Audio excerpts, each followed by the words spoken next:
In Piedmont, California, the average home is worth $3.5 million. It is a fortress of wealth. Manicured lawns, Teslas in the driveways. But on Wildwood Avenue, there is a ghost. A house that should be there, owned by a family that should be multi-millionaires. Instead, it is empty. Today we are looking at the receipt. Not just for the house they stole, but for 100 years of compound interest that was wiped off the ledger. This isn't just history. This is a robbery in progress.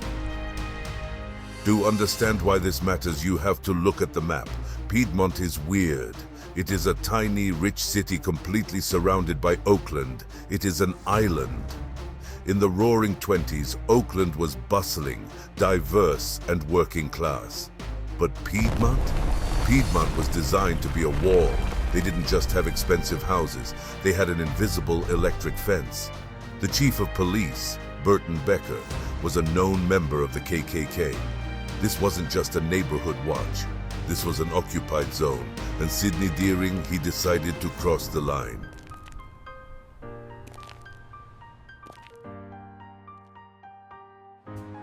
To understand the theft, you have to know the victim. Sidney Deering wasn't looking for a handout. He was a business owner. He ran the Creole Cafe, the most popular jazz spot in Oakland. To the funniest man in Harlem, then. To James. In 1924, he had $7,000 in the bank. That's over $100,000 today.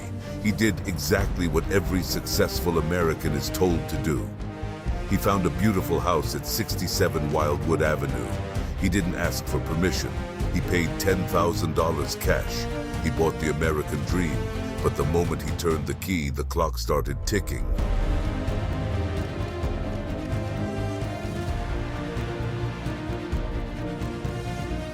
They didn't send a welcome wagon.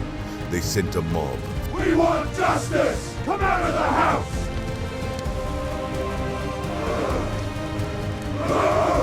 500 people surrounded the house on the first night.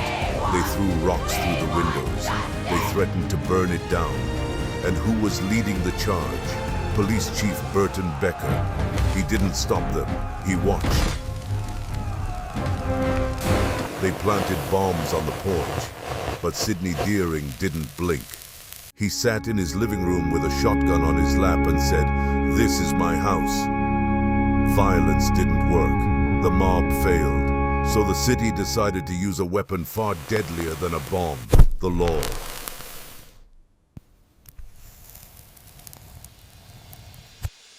When the mob failed, the city council held an emergency meeting. The motion is carried. They didn't pass a law against black people. That would be unconstitutional. They passed a law for a road.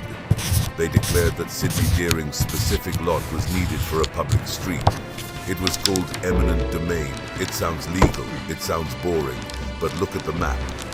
This is 1924. They drew a line right through his living room. Now look at 2026. There is no road. They evicted a family, destroyed a home, and left an empty patch of grass for a century. It wasn't urban planning. It was a loophole. So what did that line on the map cost? Sidney paid $10,000 in 1924. Adjusted for inflation, that's $180,000.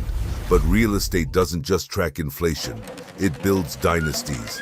Today, a home on that street costs $3.5 million. But if that original $10,000 had stayed in the market compounding at 10% for 100 years, the math is terrifying. That is $160 million. That is the cost of the theft. They didn't just take a house, they took a fortune.